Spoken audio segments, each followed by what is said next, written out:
Okay, gonna run through a quick summary of some upgrades to my 2019 Lexus GX. Installed a CSF all aluminum radiator because I had the radiator leak between the plastic tanks and the aluminum core.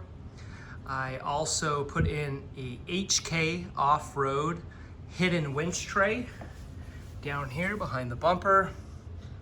Great fitment, went on easy. Shout out to Bash at HK Off-Road, doing good work. Went with a Badlands Apex 12,000 pound synthetic rope winch. Instead of cutting the entire grill out, I opted to run stainless steel spacers. So the fairlead sits just outside the grill. I think that gives it a super clean look.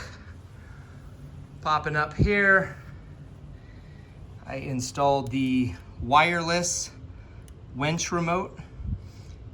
Wireless winch remote rocker switch, and then the wired plug-in here, just on this. And if you're saying, hey, you don't have a hole to get to the free spool lever, these are push clips. There's 10 of them.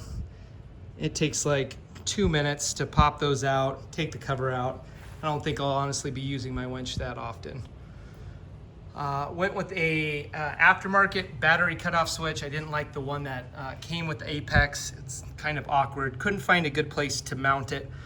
So went on Amazon and got this one that kind of sits flush.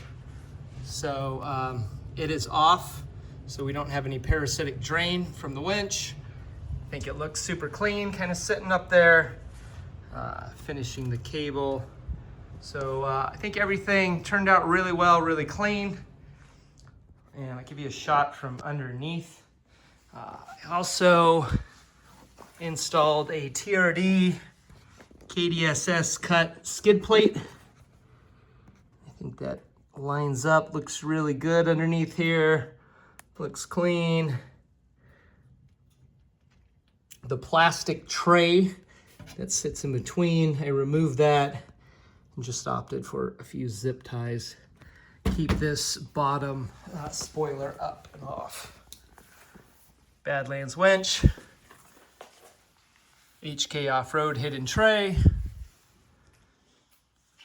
and let's get a shot of that all aluminum radiator. CSF, keeping us cool in Phoenix summers. And that's what I did this week. Super happy with it. Thanks for watching.